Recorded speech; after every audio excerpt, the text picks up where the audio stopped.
Pemerintah Kota Banjarmasin menggelar apel bersama seluruh aparatur sipil negara di lingkungan pemerintah Kota Banjarmasin di halaman Balai Kota Banjarmasin, Jalan R.E. Marta Dinata, Banjarmasin Tengah, Baisukan, Senin 9 Mei 2022. Apel masuk hari pertama usai cuti Idul Fitri 1443 Hijriah ini sekaligus juga silaturahmi wan halal bihalal. Pemerintah Kota Banjarmasin menggelar apel bersama seluruh aparatur sipil negara di lingkungan pemerintah Kota Banjarmasin di halaman Balai Kota Banjarmasin, Jalan R.E. Marta Dinata, Banjarmasin Tengah, Baisukan, Senin 9 Mei 2022. Apel masuk hari pertama usai cuti Idul Fitri 1443 Hijriah ini sekaligus silaturahmi wan halal bihalal. Wali Kota Banjarmasin Ibnu Sina Wahitakuni Prima TV memedahkan di hari pertama masuk kerja setelah libur panjang Lebaran ini seluruh ASN diwajibkan hadir untuk mengikuti apel karena seberatan ASN harus kembali kepada fungsi wan tugasnya memberikan pelayanan kepada warga. Ibnu Sina menyatakan kada akan mentoleran bila ada ditemui ASN yang menambah cuti dari yang telah ditetapkan oleh pemerintah kota.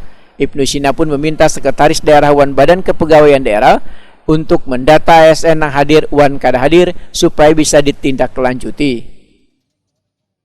Wajib hadir untuk secara fisik melaksanakan tugas kembali seperti semula.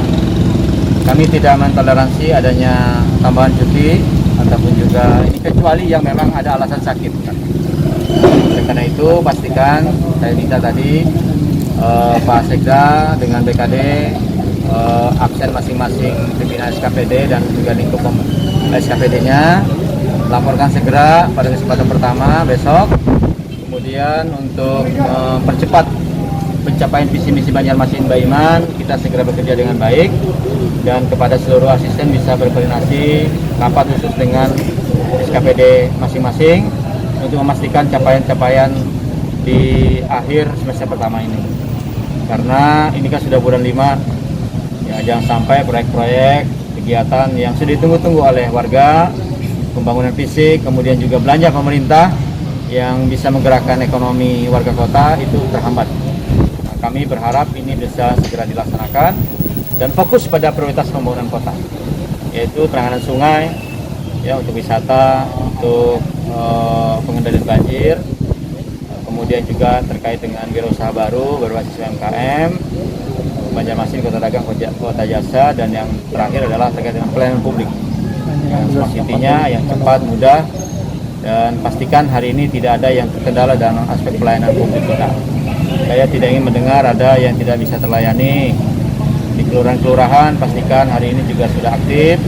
Kecamatan secara berjenjang nanti melaporkan. Walaupun kami bisa memantau di CCTV sebetulnya, tapi kami ingin pastikan laporan fisiknya. Ibnu Sina menambahkan, pemerintah kota berupaya mempercepat pencapaian visi misi Banjarmasin Baiman, maka semberatan SKPD diminta untuk membahas program-program yang hingga ini belum tercapai hingga di akhir semester pertama ini, sehingga proyek-proyek yang telah dicanangkan di tahun 2022 bisa terselesaikan.